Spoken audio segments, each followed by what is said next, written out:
ಓಂ ಶಾರದಾ ಲಕ್ಷ್ಮೀ ಗಣಪತಿ ಗುರುಭ್ಯೋ ನಮಃ.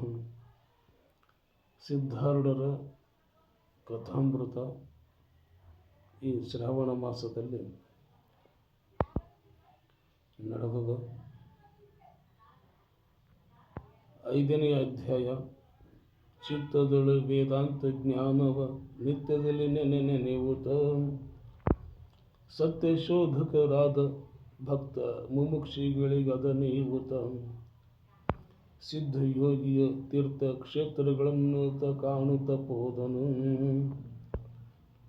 ಬದ್ಧ ಜ್ಞಾನಾರ್ಥಿಗಳೆಲ್ಲ ಉದ್ಧರಿಸುವನಾದನು. ಈಗ 5ನೆಯ ಅಧ್ಯಾಯದಲ್ಲಿ ಗಜದಂಡ ಶಿವಯೋಗಿಗಳಿಂದ ಅನುಗ್ರಹ ಆದ ನಂತರ, ಉಪದೇಶ ಆದ ನಂತರ, ಅವರ ಆಜ್ಞಾನುಸಾರವಾಗಿ ಎಲ್ಲಿ ಸಾಧು ಸಂತರು, ಮಹಾತ್ಮರು, ಸಂತರು, ಮಹಾಪುರುಷರು ಎಲ್ಲೆಲ್ಲಿರ್ತಾರೋ ಅಲ್ಲಿ ದರ್ಶನ ಮಾಡಿ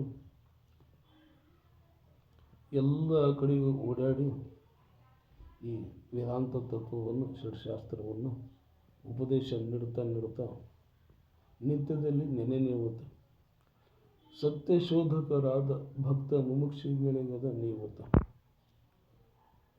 ಅನೇಕ ಭಕ್ತಾದಿಗಳಿಗೆ, ಶಿಷ್ಯರಿಗೆ, ಜೀವಿಗಳಿಗೆ, ಅವರಿವರನ್ನದ ಎಲ್ಲರಿಗೂ ಸಿದ್ಧಾರೂಢರು ಅಲ್ಲಲ್ಲಿ ಎಲ್ಲೆಲ್ಲಿ ಹೋಗ್ತಾರೋ ಅಲ್ಲೆಲ್ಲ ಹಂಪಿ ಕ್ಷೇತ್ರಕ್ಕೆ ಹೋದರು. ಅಲ್ಲಿ ಹಂಪಿ ಕ್ಷೇತ್ರಕ್ಕೆ ಹೋಗಿ ಚಿಂತಾಮಣಿ ಆಶ್ರಮಕ್ಕೆ ಹೋದರು. ಆ ಚಿಂತಾಮಣಿ ಆಶ್ರಮದಲ್ಲಿ ಒಬ್ಬ ಬ್ರಾಹ್ಮಣನಿಗೆ ಆತ್ಮ ಅಂದರೆ ಅಂತ ಪ್ರಶ್ನೆ ಮಾಡಿದಾಗ, ಆತ್ಮ ಅಂದರೆ ಎಲ್ಲವನ್ನೂ ತಿಳಿಯುವವನು ಸಾಕ್ಷಿ ಆತ್ಮನಿದ್ದಾನೆ. ಈ ದೇಹ ಇಂದ್ರಿಯಾದಿಗಳಿಗೆ, ಮನೋಬುದ್ಧಿಯಾದಿಗಳಿಗೆ ಅವನು ಗೋಚರನಾಗುವವನಲ್ಲ, ಅವನು ಅಗೋಚರನು. ಆತ್ಮ ಯಾವಾಗಲೂ ಸ್ವಯಂ ಪ್ರಕಾಶ ಅಂತ ಆ ಬ್ರಾಹ್ಮಣನಿಗೆ ಸಿದ್ಧಾರೂಢಪ್ಪರು ಹಿಂಗೆ ಉಪದೇಶ ನೀಡಿದರು. ನಂತರ ಅವರು ಸಂಚಾರ ಮಾಡುವ ಪ್ರಸಂಗದಲ್ಲಿ ತಿರುಪತಿ ಕ್ಷೇತ್ರಕ್ಕೆ ಹೋದರು. ವೆಂಕಟೇಶ್ವರ ದರ್ಶನ ಮಾಡಿದರು. ಆಮೇಲೆ ನಂತರ ಶಿವಕಂಚಿ, ವಿಷ್ಣು ಕಂಚಿ ಹೀಗೆಲ್ಲ ಹೋಗಿ ಆ ಪ್ರಸಂಗದಲ್ಲಿ ಮತ್ತು ಶ್ರೀರಂಗ ಕ್ಷೇತ್ರ ಎಲ್ಲ ದರ್ಶನ ಮಾಡಿಕೊಂಡು ಆ ಪ್ರಸಂಗದಲ್ಲಿ ಏನು ನಡೀತಂತಂದ್ರೆ, ಒಬ್ಬ ಬ್ರಾಹ್ಮಣನು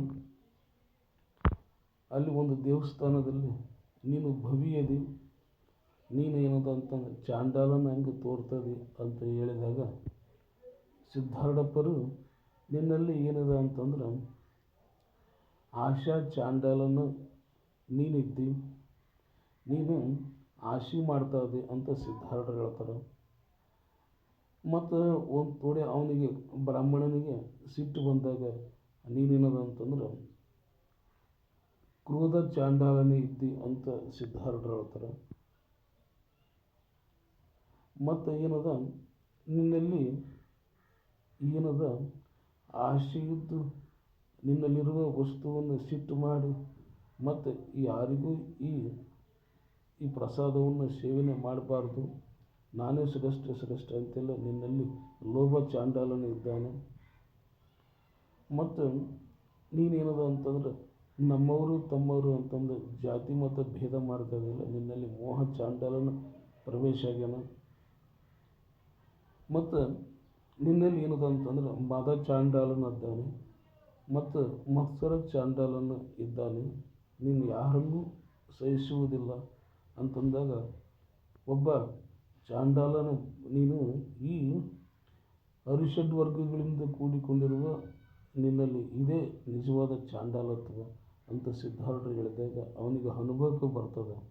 ಹೌದು, ಇವನು ಯಾರೋ ಒಬ್ಬ ಮಹಾಪುರುಷರು ಇದ್ದಾಗೆ ಜ್ಞಾನದ ಅನುಭವದ ಮಾತುಗಳನ್ನು ಇವನು ತಿಳಿಸ್ತಾ ಇದ್ದಾನಂತಂದ್ರೆ ಇವನೇನು ಸಾಮಾನ್ಯ ಮನುಷ್ಯನಲ್ಲ, ಇವರು ಜ್ಞಾನಿ ಯೋಗಿಗಳಿದ್ದಾರೆ, ಜ್ಞಾನಿಗಳಿದ್ದಾರೆ ಅಂತಂದ್ರೆ ಅವನಿಗೆ ಗೊತ್ತಾಗ್ತದೆ ಇಲ್ಲದ ಅಂತಂದ್ರೆ. ಅಲ್ಲಿ ಸಿದ್ಧಾರೂಢರು ಏನದ ಈಗ ತಿಳಿಸಿಕೊಡ್ತದಾರ ಯಾರು ಆ ಬ್ರಾಹ್ಮಣನಿಗೆ.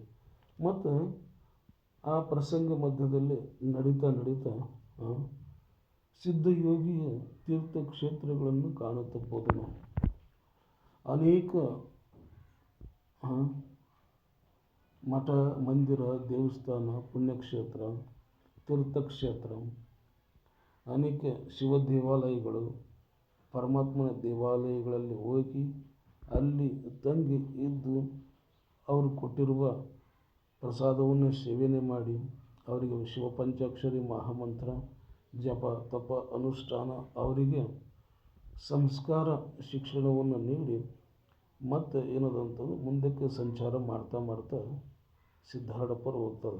ಬದ್ಧ ಜ್ಞಾನಾರ್ಥಿಗಳನ್ನು ಉದ್ಧರಿಸುವವನಾದನು.